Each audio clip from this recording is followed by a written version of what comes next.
তো আমরা একটা টিম এখানে আসি। তো এখানে বেশ কিছু রুম আছে, টিন শেড রুম। তো আমি একটা রুমে প্রবেশ করি, আর সাব ইন্সপেক্টর তরুণ আর একটা রিক্সার গ্যারেজ আছে, ওখানে তো প্রবেশ করে।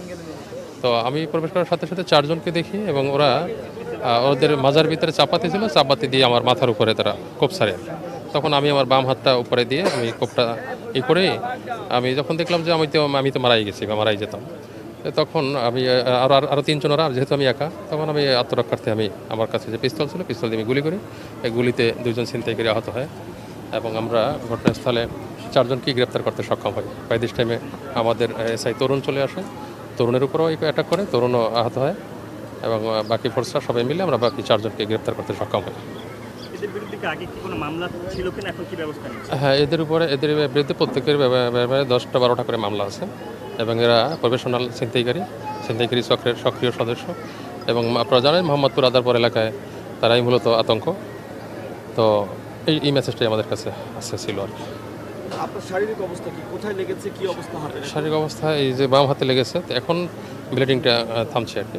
এখানে ট্রিটমেন্ট নিয়েছি, এখন হসপিটালে যাব চিকিৎসা। তরুণেরও এই যে লেগেছে, হাতে লেগেছে, সবাই হাত দিয়ে ঠেকাতে গিয়ে বেসিক্যালি হাতে লাগে আর কি, হাত দিয়ে ঠেকা। ওরা এখানে চারজন ছিল, চারজনকে গ্রেপ্তার করতে পারছি আমরা। আমাদের সোর্সের মাধ্যমে মূল ঘটনা কি হয়েছিল যে মানে দিনে দুপুরে একটা দোকানে গিয়েছিল, ওটা আরেকবার একটু বলেন। হ্যাঁ, ওখানে আমি একটু সাথে যোগ করি। আমি যতটুকু জানি যে গতকালকেও তারা একই ঘটনা ঘটিয়েছে শ্যামলী না সরি আসাদ গেটের অপোজিটে জাপান গার্ডেনের এখানে যে দোকানগুলো, সেখানেও মনে হয় ছিনতাইয়ের ঘটনা ঘটেছিল। একই চক্র ঘটিয়েছে নাকি, তথ্য আছে? এটা এখনো আমরা নিশ্চিত না, তবে তদন্ত চলতেছে, তদন্ত হলে এটা বোঝা যাবে। তো মূলত আজকের ঘটনা সকাল 10টা 42-এর সময় এই আদাবার থানাধীন শেখেরটাক 7 নম্বর রোডে এক বিকাশের দোকানদারকে কুপিয়ে তার কাছ থেকে বেশ কিছু টাকা পয়সা নিয়ে গেছে, মোবাইল নিয়ে গেছে। তো এই সংবাদটা পেয়ে বেসিক্যালি আমরা আমাদের অভিযান শুরু করি আর কি। তো অভিযান আমরা বিভিন্ন এলাকায় করতে করতে এক পর্যায়ে আমরা সোর্সের মাধ্যমে সংবাদ পাই যে তারা এখানে অবস্থান করতেছে।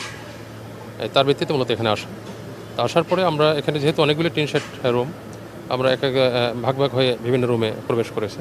তো আমি একটা রুমে প্রবেশ করি, সেখানে চারজন। তো আমাকে দেখি ওরা চাপাতি দিয়ে কোপ শুরু করে।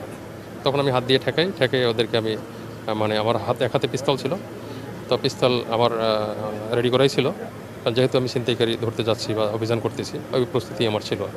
তো আমি সাথে সাথে গুলি না করলে আমার বাঁচার কোনো সম্ভাবনা ছিল না, যেহেতু ওরা চারজন, আমি একা ছিলাম।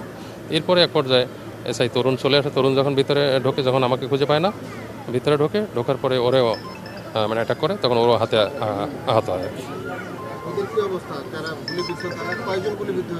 ওরা গুলিবিদ্ধ যতটুকু জেনেছি দুইজন হয়েছে।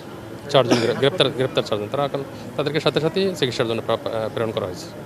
আচ্ছা, এটা তো এই সংঘবদ্ধ চক্রে তো চারজন না, নিশ্চয়ই আরো অনেকেই আছে। বাকিদের বিরুদ্ধে অভিযানের কি অবস্থা? হ্যাঁ, জোরালো অভিযান চলবে, আমাদের হতে পারবো আর কি।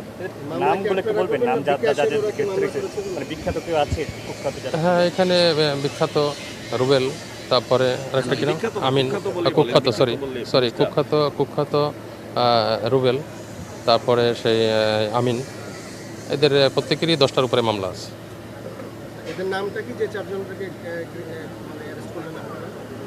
রুবেল, আমিন, আর কি নাম, আরিফ, রুবেল, আমিন, আরিফ আর সজিব। তো এবং আদাবরবাসী, মোহাম্মদবাসীকে আমি বলবো যে কোনোভাবেই কোনো আতঙ্কিত হওয়ার দরকার নেই। আমরা খুব কম সময়ের ভিতরে ইনশাল্লাহ এই আদাবর মোহাম্মদপুরকে আমি নিরাপদ করবো ইনশাল্লাহ। কোন ঘটনার প্রেক্ষিতে মূলত আজকে এখানে এই ঘটনাটি ঘটেছে? ঘটনা তো এই শেখেরটাক 7 নম্বরে, ওখানে একটা বিকাশের দোকানে ছিনতাইয়ের ঘটনা ঘটে।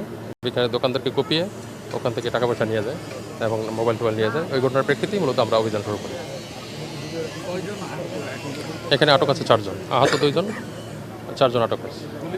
গুলিবিদ্ধ 2জন আর 2জন সামান্য আহত। গুলিবিদ্ধ রুবেল এবং আমিন। মূলত আপনাকে চাপাতি দিয়ে আঘাত করেছিল কে? রুবেল। আর তরুণ আমিন। যে দুজন চাপাতি দিয়ে আপনাদের উপর আক্রমণ চালিয়েছে, তারা দুজনেই গুলিবিদ্ধ, মানে সেটাই।